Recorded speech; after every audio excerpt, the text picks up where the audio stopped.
Right guys, what is going on? BusterBarnes here, bringing you my recap / review of Game Week 10 in Fantasy Premier League. We will see if I did in fact get another green arrow. Would have been, I believe, my 4th green arrow in a row, if so was the case. Trying to build a bit of consistency in this season. Game Week 10 is usually where I slip up a bit in previous seasons, so it'll be interesting to see how I did do. We'll be going through my team and see how everyone did. I'll be giving a little bit of a glimpse of what I may be thinking of doing in Game Week 11. Plus, I'll be going through all of the fixtures and giving a brief recap of players that I think we should all be looking out for going into Game Week 11, or maybe some key or shocking results that may have happened in the previous week. If you guys do enjoy these recaps, please be sure to leave a like and comment down below how your team did and what you're thinking of doing going into Game Week 11. And as always, do subscribe for more Fantasy Premier League content.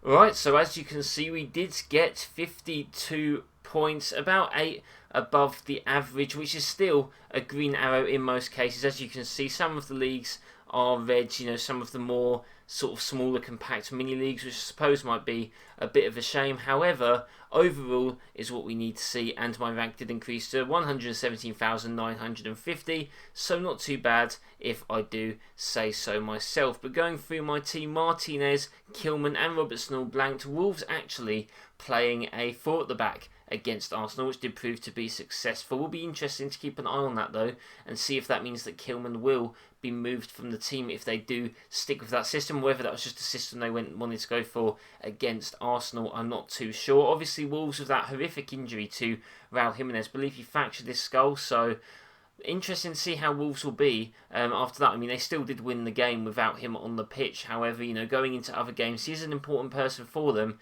so it'll be interesting to see how that affects them. Liverpool conceding late on to Brighton. Some controversy around that. I did think it was a penalty, so I'm not really too shocked about it. Obviously, it would have been nice for Robertson to get the clean sheet. Jota, though, who I did actually bring in this game week, did get the goal, so that was a nice move for me. I actually almost forget who I actually brought him in for. Let me actually have a look. It was Zaha. So, Zaha didn't play, so that did prove to be a very successful move. Fernandes getting 10 points. Would have been a better captain than the man I did actually pick, which is a shame. Son, Ziyech, Kane not getting returns. Just obviously a 0-0. Chelsea versus Spurs. However, Chilwell, in some positives, did get the clean sheet and some bonus points, so at least I did have him to muster up some points there. I think that Tottenham will hopefully do a bit better against Arsenal in the derby next week, and Chelsea have Leeds at home, so you'd hope to think that they will score in that game. Grealish getting a good haul. He did perform quite well for Aston Villa, but unfortunately it wasn't enough for them to get the win. Calvert-Lewin I decided to captain against Leeds. Thought it was the best bet, but that just kind of flopped a bit. Would have been better captaining Fernandes, who I actually did have the captaincy on for a bit until I changed it to Calvert-Lewin. So that is a little bit of a shame because we've got a bit more of a green arrow, but hey, we still got a green arrow, so that is all that matters. And going onto the bench, Brewster gets a point. None of the others do. Lamptey obviously was suspended for this week, so he'll come in for Kilman for the next week. So whether Kilman plays or not, it doesn't really matter too much. If I do take a look at the fixtures for you guys, that was the wrong week. Wait, am I on the right week? Yeah, I am. Cool. Crystal Palace losing 2-0 to Newcastle. Zaha didn't play. Crystal Palace aren't necessarily the same team. Wilson doing quite well. I don't think he's a bad option, but he does just seem to, I guess you want someone that's going to maybe tick some returns every game, and he's not going to do that, or maybe for his price it's not too bad. I don't know. I think if you have Wilson, it's not a bad shout. Liverpool v Brighton. A decent result for Brighton as well, considering they didn't have Tariq Lamptey. I'd keep hold of assets from either of these teams, to be honest. I don't think there's much to worry about. I think a lot of what the dilemma is going on to be for this week is Manchester City. They won 5-0 against Burnley. Mahrez getting a hat-trick.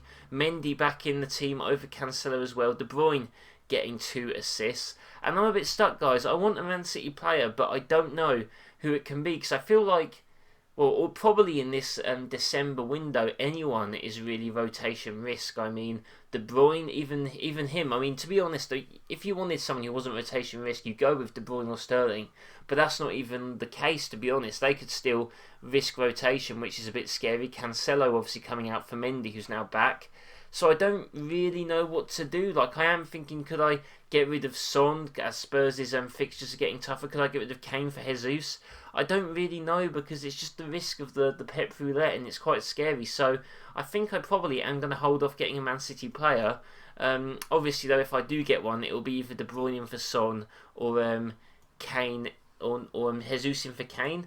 But the thing is, they've got Fulham at home, which just seems like a really good fixture. Even though Fulham did well and actually did beat Leicester in what was a decent shout. I love Anguissa, by the way. He's a very fun player. Lookman very good too. I think Fulham have some really fun players. I actually hope they do stay up. I do quite like their team.